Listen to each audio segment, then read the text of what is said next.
In Houston, I'm John Herder. It's Tuesday, the 4th day in May. Great as always to have you along, everybody. In a nutshell, From the Experts is a compressed virtual networking accelerator, helping people across industries connect very quickly in a brief, moderated, interactive show format.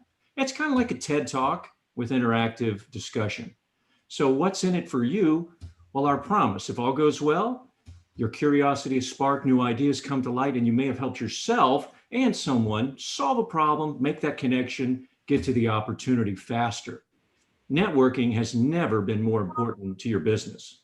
So folks, help me welcome FTE guest expert, Idar Volnes, CEO of B2B software company IntraPoint, based out of Washington, D.C., where he and his wife reside.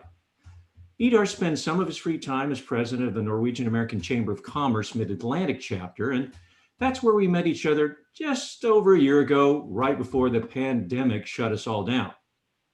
Great guy, interesting company that he's built, so be sure to make some time, connect with him, get to know him. So Idar, on the phone together a few weeks back, comparing notes, current business trends as one does, you started talking to me about what you're calling this pandemic hangover that has, well, at least temporarily changed your clients' buying behavior and, of course, the bottom line. Well, that sounded like a challenge relevant for other leaders in the FTE network. So, well, let's get to it. Tell us a little more, Idar. What's going on? Yeah, thanks, John, for inviting me to this FTE session today. First of all, I have a couple of slides I'd like to share, but I would need to have access to that. If you could give me that, I think I have that. You should be able to. If you hit the 3 dots on the bottom, it should say share screen.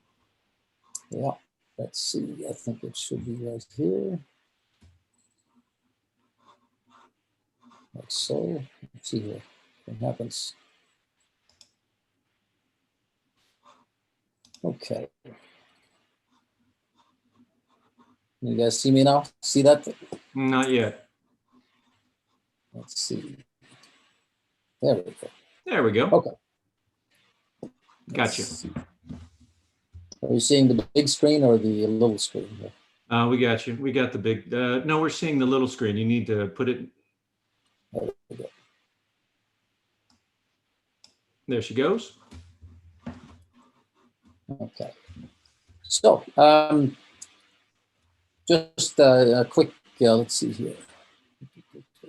To see this. Hold on 1 second. I'm gonna get the next up. Yeah, no problem. 1 second. Technology is always fun.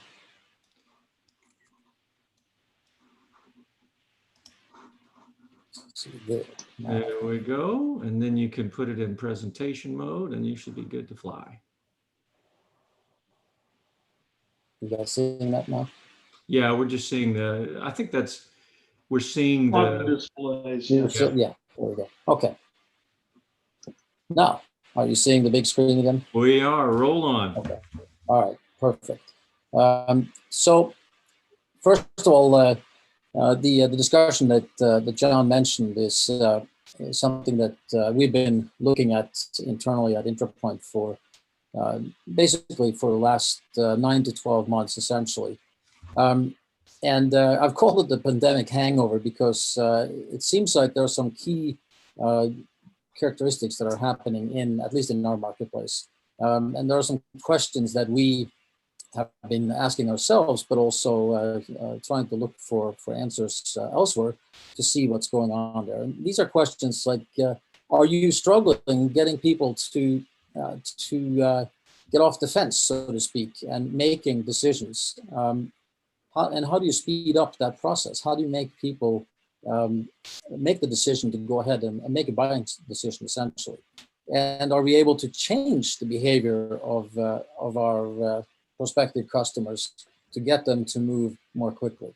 And I'd love to hear your feedback on that, if you've experienced this in the first place, and if you have, what has worked. So just a little bit of background on our company, IntraPoint. So as you know, downtime is very important in any, and can be very, very costly to any business. And we digitize the process and services for companies in order to reduce the risk and actually avoid risk that they face. And our solutions help organizations to be prepared, both to be ready to handle this, but also to execute the process of resolving an issue and something that could escalate. And this is something that we cover both operational issues, but all the way up to crises and emergencies.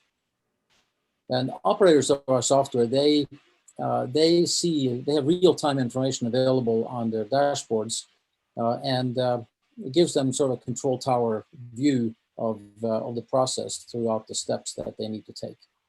And our approach really is focused on ensuring that there's a seamless transition from daily operations all the way through handling an unwanted incident or even a crisis.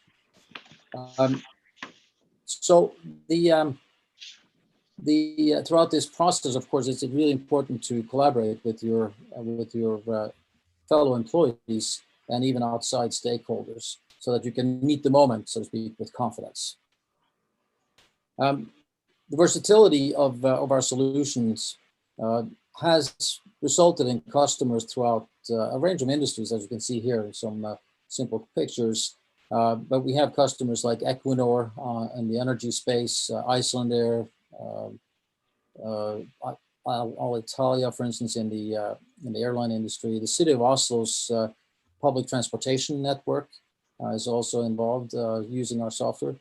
And we're proud that that Gartner Group continues to recognize IntraPoint as a leader in crisis and emergency management.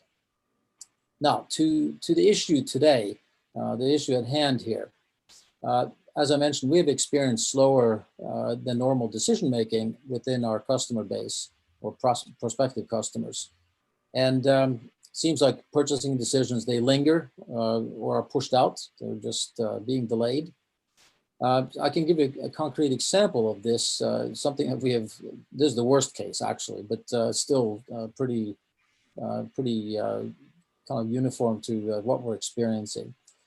So we have been pursuing a franchise owner of restaurants in 6 different European countries, small countries. The restaurants are, you may know them as the Golden Arches, actually. Crisis Manager is our solution that's positioned here to improve each of their restaurants' readiness to deal with an active shooter, for instance, employee health status, through the smartphone app that each employee can use. Customer complaints in the restaurants, for instance, etc. So these are areas that Crisis Manager is very helpful, both in preparation, training and exercises, but also during an incident when it happens. The contract negotiations stalled for about 12 months with this customer, a prospect. And the reason they gave was that this was no longer #1 priority during the pandemic, which is interesting, and because it really could help them, frankly. So we have tried a number of things to break this logjam, frustrating as it has been. We've tried to re-engage the prospect and re-qualify them with questions like, has your business changed during this time? And given your priority here, and we've tried to validate the business needs and looked at scenarios to make sure that these are still relevant, and which they are actually. And we'll also try to update or confirm their business case to make sure that that this is something that they still want to do and it makes sense financially. We've also informed them of changes that we have done and made in our business, such as we've completed the next version of our software, 4.0, with frankly great new capabilities, ease of use, etc.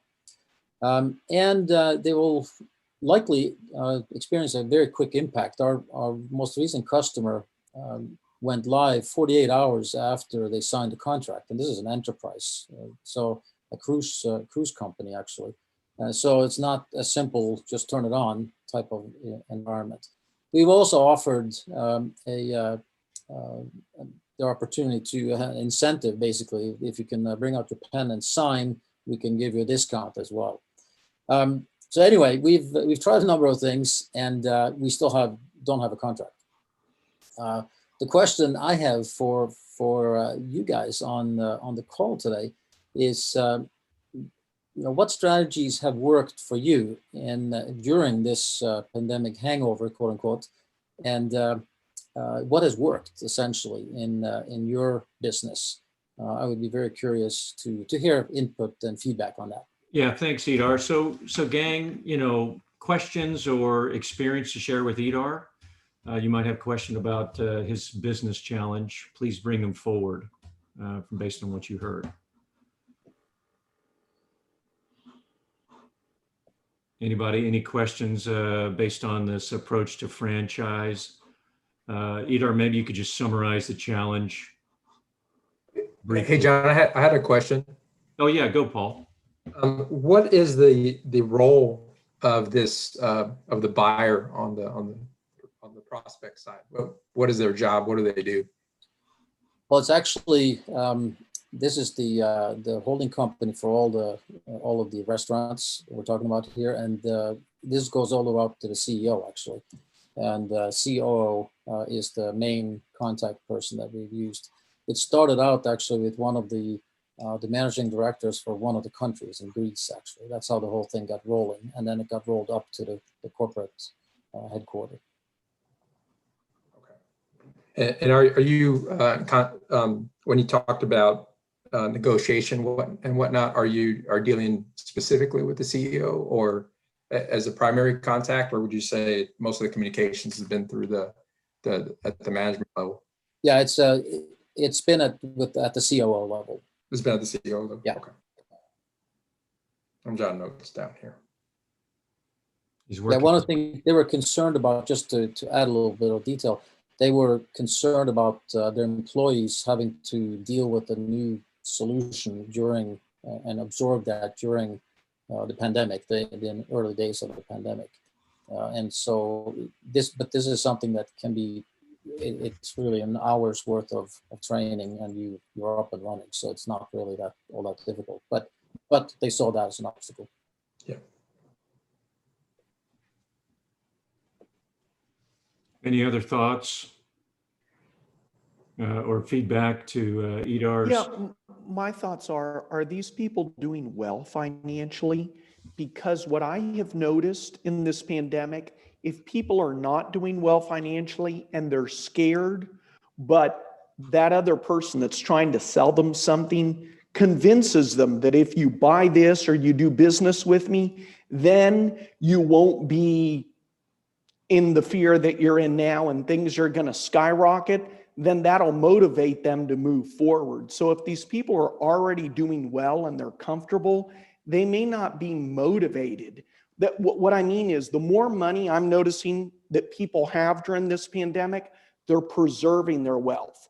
If they're not doing well, they'll throw it at all schemes available because they're hurting.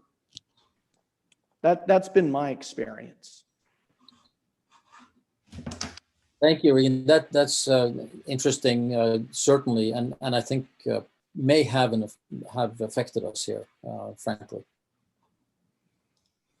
So one of the things you said earlier, Idar, is that you've been through the process of kind of requalifying the need, but that hasn't really been the issue, that they're still delaying. They haven't actually made the commitment. Right, that's right. Any other thoughts?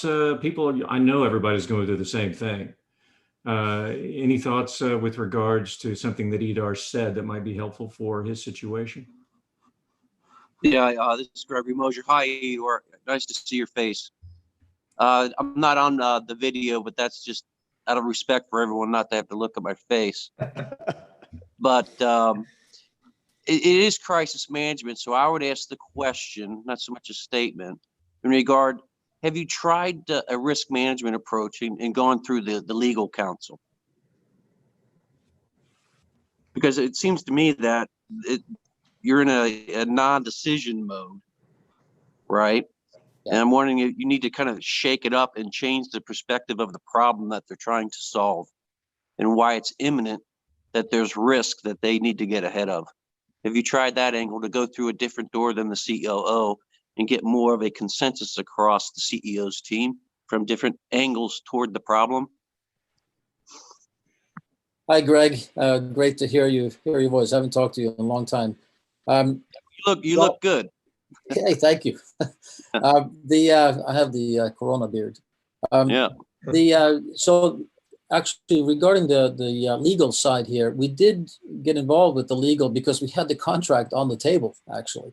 So we were literally negotiating the terms when it all stalled. And so legal was involved, but they were really involved from the basically contractual standpoint.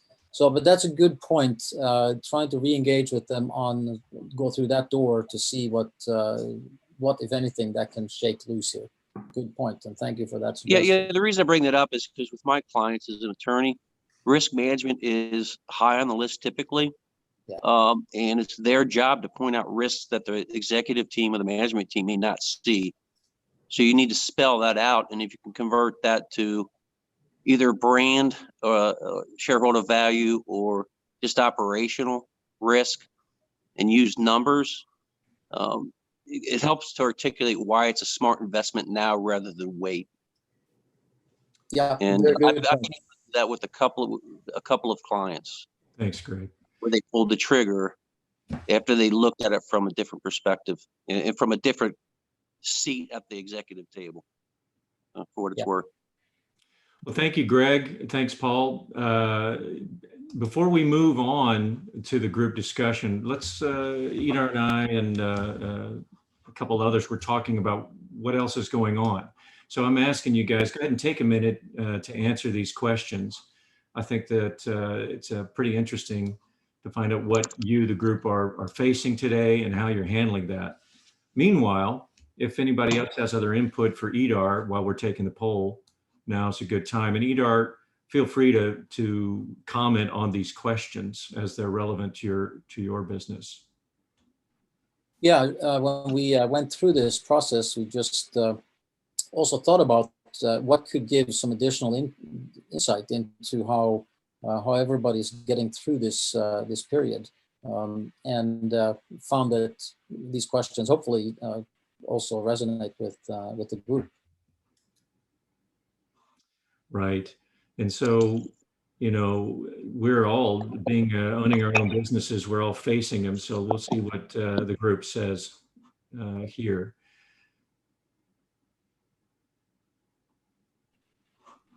We've got about half the group. We'll finish that. Any other feedback? Any other IT guys out there and feedback for what Idar's facing as we close the poll here in a second? I noticed, let's see if she's still here. No, looks like she's left. Okay. Hey, John, I wanted to piggyback on what Reagan and Gregory said. Yeah, go for it. Yeah, so, you know, there's this a particular selling system I subscribe to. It's called the Center Executive Methodology. And really what they talk about there is that people buy emotionally and they justify their decisions logically, right? And then they equate that to pain. And pain is like basically negative feelings that you get. And that's actually what causes us to make a majority of the purchases that we do. And you know, Reagan talked about motivation, and Gregory talked about problems. And I think they hit it right on the head. And what's interesting is that on the other side, the other company, whoever the deal maker, whoever's involved in the decision-making process, whether it be the CEO or the managers, they're all going to have a different quote unquote pain or problem that relates to Idar's solution. And it's going to be unique. And, you know, there's surface, there's business, which like, you know, the money and the numbers, which is very important. But what is the personal pain for each of these individuals? And everyone's going to vary. It's actually going to be everyone. So the CEO, you don't know what kind of position he's in, right? Like he might be planning a retirement in 2 years. He wants to go out a star, and he doesn't want to have any sort of risk, any problems, right, with that exit strategy. And if you have a good relationship, people will actually tell you that kind of stuff. The management people, they might be frustrated, they might be worried about what their boss thinks of them, or maybe they're in for a raise or something, and this solution here can help them. So the idea is that anyone that's involved in this process, going through each one and figuring out, okay, what is the problem associated to, and how can my product solve them? And then confirming that, and then you use that to actually get everything across the finish line in the process. Now, if you don't, then it's extremely hard. You're going to get stuck because the business problems are important, but it's actually not really driving the sale. It's a person on the other end, right? And it's just you and me, right? We wake up one day and we're like, you know what? Let's gamble today. Let's shake it up, right? And those are emotions that are driving those decisions. So can we figure out what's important to that CEO right now? The other thing I say is you have some clue if you go back 1 year and figure out why did they even engage with you in the first place. So, hey, why did you even start this process with us? Collect that, and then figure out, going forward today, what are some problems that they have that you can kind of restart the whole process and get them motivated to work with you. Good. Idar, did you get all that? Yeah. Yeah, I did. I was taking some notes as well. So yeah, all right. Thank you. I'm very interested in all this. So here's the poll feedback comes in. Which of these is helping your business to move through the pandemic? Is it the PPP? Only 6% say that. Pivoting to adjacent markets to find new clients? Yes, that's 80%. And then changing the business model, like dining in versus takeout? Only 20%. What about is closing the sale taking longer than usual? Well, everybody says pretty much yes. And some say no. About 15% say no. What about sales today versus the pandemic? Well, good news, about 30% is increased. That's today versus before the pandemic. Then we say that then another 22% have increased more than 22%. And then we have about half who've said that somewhere between 0 and 20% decrease. And then we've had some that have said, wow, even more. What about pandemic related to the health mandates? As these things go away, will you return to the proven business model that you've had? 20% yes, but 40% are saying stay with the adapted model that you have now. But many are saying, we don't know, or we're going to keep looking for that. That's about 30%, which is very interesting. So thank you very much for that. Well, today's show is brought to you by our underwriters, Porter Hedges Attorneys at Law, the informed choice for complicated litigation in the energy business. Arion, full service project engineering design firm, respected, trusted, highly valued by select energy industry clients. Unique Ventures, hybrid technology accelerator with a unique approach to venture capital. IntraPoint, protecting what you care about the most, people, profit, brand, and environment. And Alliance Benefit Group, building retirement plans for your business that work. Okay, Idar, what do you say? Let's go ahead and open the floor to get a little more experience from our folks' perspective from their own businesses. Sound like a winner? Idar, are you still there? Well, it could be bad. He's probably muted himself. Unmuted. Sorry. Sorry about that. That's good. So what I'll do now is I'll go ahead and I'll post the questions just to remind everybody, because if you're like me, you've probably already forgotten. But you can also drop your comments if you don't want to pipe up and discuss this. But fundamentally, guys, this is what Idar's challenge was. Hey, have you been struggling? Decisions are taking longer. What have you done, right? As the certainty is lingering. Any lessons learned? What strategies have you tried that are working, and well, which ones have you tried that are not working? So with that, I'd like to open the floor to anybody who's interested in sharing some of their experience and some of the lessons learned that they've had during this time. Okay, Mickey, would you mind sharing a little bit of your experience? Sure, I will. So working in a mid-sized oil and gas service organization, You know, we have about 100 outside salespeople, and I was talking to some of the sales leaders this past week about this. Generally speaking, we think it's taking longer to make a decision. A lot of companies have restructured, and the restructure happened late last year, first quarter. People are shuffled around, they're in new roles, and they're, first of all, for the sales guys, finding out who's in a decision-making role and what that role is now, and then how to position a solution, make sure that you're engaged with the right person. It's taking longer, all right, and the customers are taking longer to make a decision. In fact, some of them, the decision process is more laborious now. They can't seem to get a decision made. So not making a decision wins out, where they decide to stay status quo right now. We're going to wait. We don't have to make a decision right now. Let's let things run like they are at the moment. So we're seeing some of that more so than we have in the past. And, you know, in talking to sales guys, what are you doing to change that? How do you get around that? Well, for instance, in the parts of the business that are heavily asset based, where you're renting a piece of equipment or it's a project base, you let the customer know real quickly that if they want to get access to these capabilities, to the technology or to the assets, be it vessels or remote operated vehicles or whatever it is, they need to get the order in, they need to get on the schedule, because it's going to fill up, it's going to book quickly.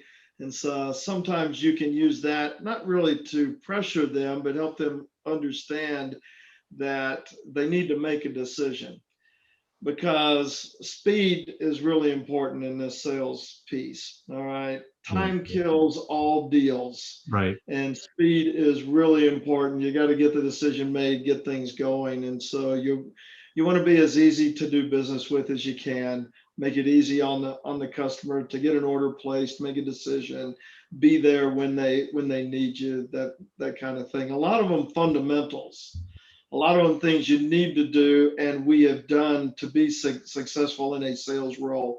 But there are some customer behaviors that are a little different today than they were a year ago. Thank you. Appreciate that, Mickey. Yeah, maybe to follow on Mickey's point. So Peter Kaslai, business professional in the energy industry, business development sales. And one of the things which, you know, whatever you think about MOUs, letters of intent, you know, personally, I think they're not worth as much as the paper they're printed on, but they have a really interesting tool in that you can say, hey, look, we've been working with you for a year. We've dedicated a lot of resources to this. In order to keep dedicating resources to, you know, working with you, doing some, you know, customer discovery, you know, we need a letter of intent for management, or, you know, however you want to frame that. But the thing that it does, to go back to Mickey's point of restructuring who's the real decision maker, is that very quickly, it's not the person you're usually talking to that can sign that. They have to go through the, you know, the labyrinth of decision-making process. And that in and of itself is the valuable piece, to find out who is the decision maker. And maybe it's not someone you're even talking to or aware of. So it's kind of a cool tool. And, you know, hey, maybe, you know, nobody signs it. You find out like, oh, this plan is getting shut down within the year. So let's just move on. So it's a cool tool that like has nothing to do with what's actually on the page. Kind of especially these times where you're navigating new org structures. Thanks, Peter. Good input. Mm-hmm. You know, John, we found that the 80-20 rule, I'm just going to use that as a general reference, makes a whole lot of sense over the last 2 quarters, the end of last year, first quarter of this year. If you look back and you've got a handful of customers where 50, 80% of your revenue comes from, you got to treat them differently than everybody else. You got to take care of them, be there for them, be in their face, and make sure that you understand their pain points, what their needs are, and you're bringing solutions to them of a better perspective, so that they don't need to go look somewhere else. And you gotta serve them better than you do everybody else. And that's really made a difference for us over the past year. That's good. Hey, Kevin, you're coming from the healthcare industry, I believe. Do you have any, what are you seeing from your perspective? Kevin, I don't know if you're still there, but or anybody else. I just happened to. I was looking for a different industry perspective. If you guys can.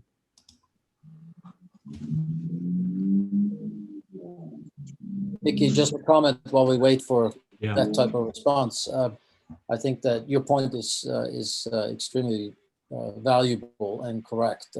We have actually seen more business from existing customers. That has not tapered off, and in fact, quite the opposite. It's been they've needed us more because they realize what we can do for them. So I couldn't agree more. Anybody else in terms of lessons learned that are relevant for just trying to, stay profitable and speed up the deal making?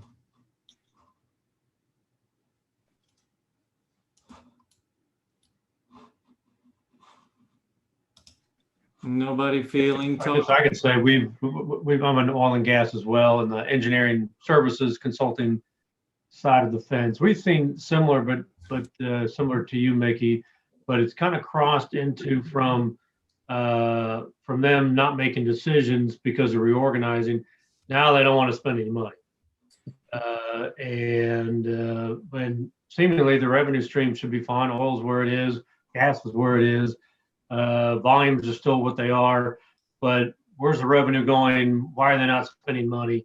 So we're seeing that side of it. Yeah, we have seen some clients really come to us, as Idar said, that have grown, but some of them, or parts of their business, are going far more, bidding to 20 different people, and there's not much work out there, so people are dropping their drawers and coming in rock bottom, and we're seeing a lot of that here the last 3 or 4 months. Yeah, you still see companies, and we still have clients where price is king, and they let the procurement and supply chain people run the business, and it's, unless you have a very differentiated technology or product or service offering, it's hard, because we know the price of oil is up, the revenue streams are back. We should see a marketplace where prices are working their way up, and yet you see a lot of people trying to fight that and keep them depressed. Yeah, the mindset's not back yet. You're exactly right, and that's what we're seeing. So it's no fun to compete on price. No one likes to do that. So that's why I'm saying treat your best customers the best, and don't give them a reason to go somewhere else. Yeah. Really true. John, just one additional comment for me. One thing that we actually did end up doing to get some more predictability on the sales process was to actually go in. We have stayed away from RFP responses, but at least those have a process that is driven, and they will make a decision at some point downstream. And we have actually done that now. I hate it. I don't like that, but very often, as was just said, price then becomes one of the key drivers. And when you can't meet people face to face, even to build the relationship, that becomes really pretty difficult. Noah, real estate, different, a little bit different world, but facing the same things. What's your version of all this? What's coming to your mind? We've a lot of, so my firm and I, we work with tenants who need office space and industrial space. And so we've kind of seen a spectrum of responses to what is, what next steps are going to look like. For the most part, I have a call tomorrow with a group that's looking to take, a full floor, get everybody back to work. And I have a call later today with a group that is all going to be, they've taken advantage of this from a hiring perspective, and they're going to go to all co-working all across the country, because now their employee base is all over the country. So, the time frame that people have to make this, the thing that I've always kind of fallen back on is that, leases will always expire, which is great. But the hustle doesn't change, and finding, and figuring out ways to build those relationships with folks, just like I believe Mickey said, is crucial. But So I mean, there's no one size fits all from a real estate solution standpoint, and it definitely feels like deals are taking longer to get going and make decisions and get things signed up, for sure. It's a tough space, tough space to be in. Mike Moffett or Flora, do you guys have any input, or Greg as a CFO, do you have anything else you want to add to the conversation from your perspectives? Well, this is Gregory again, and can I ask Idar, may I ask you a question, just to kind of repurpose the inquiry here? I would ask you, what have you tried so far for acceleration of the sales cycle? Well, we tried to, this sales cycle stalled that I gave an example of, but Right. in terms of other new sales cycles that we have engaged in, we've actually been playing on the risks involved and the operational needs in and around return from COVID, in fact. And so that's been because everybody they have some story in and around what they've done or what they haven't done and lessons learned. But taking that step to automating that process is something that hasn't necessarily, we've gotten a couple of sales, but not really the type of volume that you perhaps would expect, actually. So unless you go after the federal government or government institutions, which we don't really view as our market, then that hasn't really turned out any different than other sales, actually. Do you think it's more of a question of, so when we implement IntraPoint, let's say we do that, is there a lot of heavy lifting with internal resources to make that happen? No, there's not. Okay. It's sauce driven. They don't have to do anything other than attend some training. Yeah, because I'm just trying to go through the objections of why your customers, because not making a decision is a decision, right? And Right. Yeah. do they have a view of the trade-offs for the delay, and are those trade-offs significant enough that they can see that if they go ahead and get moving, that there's benefit in doing so? Yeah, I think it's clearly good points, Greg, and I think the point that we have seen is that they've been so swamped dealing with the issues in and around COVID that they, as one example, is a shipping company out of New York. They have 80 ships around the world, and I can't even get 10 minutes with the CEO. He's actually a COO also. He ended up getting COVID himself. So I mean, they have all kinds of challenges, and they're running so fast they can't even stop to catch their breath to listen to good ideas. So I'm getting a meeting with them next week to actually do this, to make sure that we can show exactly the benefits they'll get. And the trade-off for him is that he'll kill himself in the process because he can't reach over everything. Right. It's just craziness. Idar, what? Forgive me if this was mentioned before, but have you looked at Zoom Info or anything like that? No, I can't say that we have.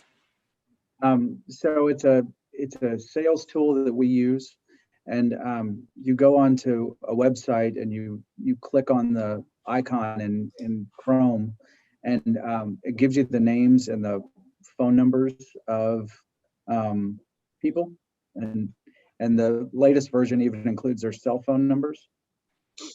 So and I've only been using this new version for about a week, but it'll put you on the money,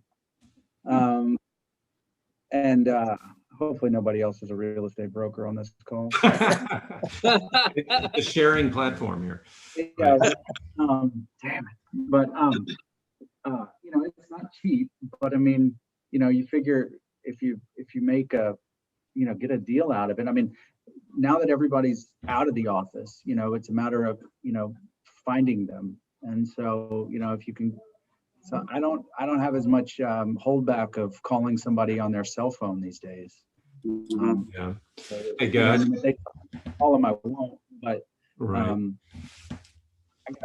I got stuff that I need to accomplish too. Yeah, no, understood. So thanks, Noah. So Idar, we are to the FTE Ask and Give. What's your ask of the group today here? We've got just a few seconds, so briefly. Yeah, I think actually we've gotten it, John. I wanted to hear what other people's experience has been and good input throughout that process. So I'm very happy. I have a page full of notes as a result of this. Excellent. And what about your give to the group? What are you willing to give?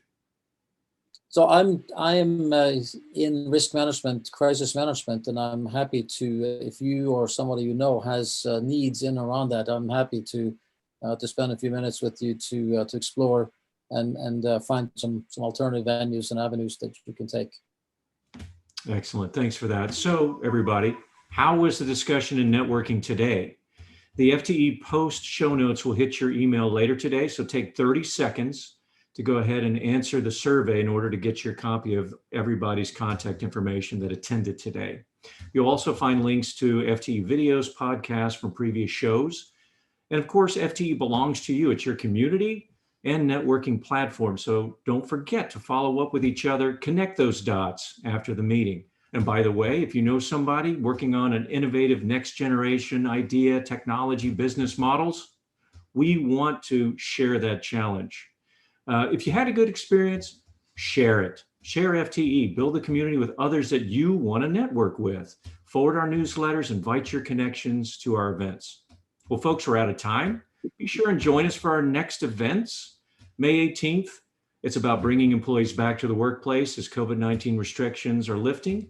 Attorney Laura Alans, partner at Porter Hedges, shares her latest on the trends evolving back to office topic.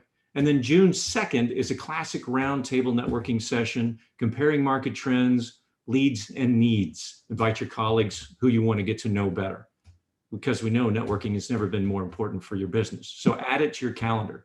Go right now, sign up, fte.network, invite your friends. So thanks once again to our guest expert, Idar Volnes, and to all of you for making this the smartest 45 minutes of your day. Take care, and we'll hope to see you in 2 weeks, everybody. Thank you.